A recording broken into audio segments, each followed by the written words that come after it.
Le journal des journaux, la revue de presse. Le journal des journaux, la revue de presse. Tatiane qui a parcouru la presse pour nous servir ce matin. Bonjour Tatiane. Bonjour Séraphin. Nous t'écoutons pour le déroulé. Merci pour la parole donnée. Cher public, bonjour. Merci d'être des nôtres. C'est un plaisir renouvelé de vous servir la revue de presse ce matin. Pour cela, nous commençons avec le quotidien Le Jour qui titre Extrême Nord, fiscalité locale, ce qui change. La réforme a été expliquée aux acteurs des collectivités territoriales décentralisées au cours d'une caravane d'information et de sensibilisation organisée à Maroua. Allez à la page 6. En petite une à droite, le journal nous parle d'innovation anti-cran Moses Afopésie. Il crée des entrepôts frigorifiques alimentés à l'énergie solaire. Le jeune entrepreneur de 25 ans vient de remporter le concours africain des projets innovants. Information à retrouver à la page 7.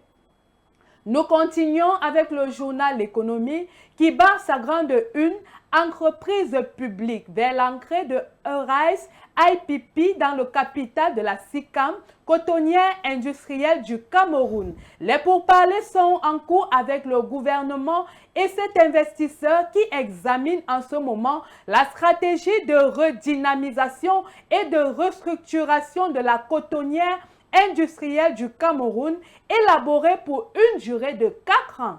En pied de une RSE, la responsabilité sociétale des entreprises, la préfecture de Kribi rénovée par la SNH, la Société nationale des hydrocarbures, entreprise publique qui gère les intérêts de l'État dans le domaine pétrolier et gazier, a décidé de rénover la plus importante représentation de l'État dans le département de l'Océan.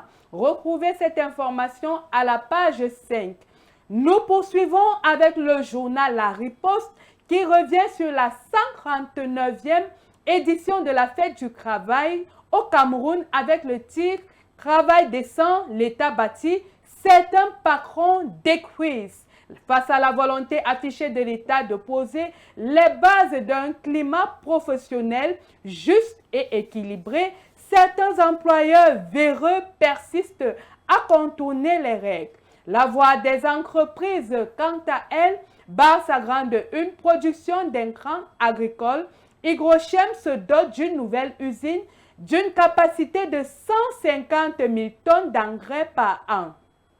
Cette infrastructure de dernière génération dont les activités ont récemment été lancées dans la capitale économique Douala vient révolutionner et dynamiser ce secteur. Information allée à la page 6. En troisième petite une à droite, transport maritime, le port autonome de Kribi s'arrime aux exigences de l'Africa Express. Le géant mondial du transport maritime intègre désormais le port de Kribi à sa ligne Africa Express. Oui, avec un nouveau terminal à conteneurs aux standards internationaux, le Cameroun devient une nouvelle porte d'entrée de la marine marchande asiatique en Afrique centrale. Les détails sont allés à la page 3. Le du Sahel, lui, avec qui nous terminons la revue de presse de ce matin, titre « L'élevage, une dette de 3,4 milliards francs CFA entache l'héritage du Prodel ». Projet de développement de l'élevage. En troisième petite une, à droite, Université de Maroua, les boursiers du PROLAC, projet de relance et de développement de la région du lac Tchad, connecté à la base de données de la CBLT, qui n'est autre que la commission du bassin du lac Tchad. À lire à la page 4. C'est tout pour la revue de presse de ce matin. Procurez-vous votre journal à 400 francs chez le marchand de journaux pour encourager la presse. Bon week-end à vous, mesdames, messieurs. Bon week-end à toi, Séraphin. Merci Tatiane et bon week-end à toi.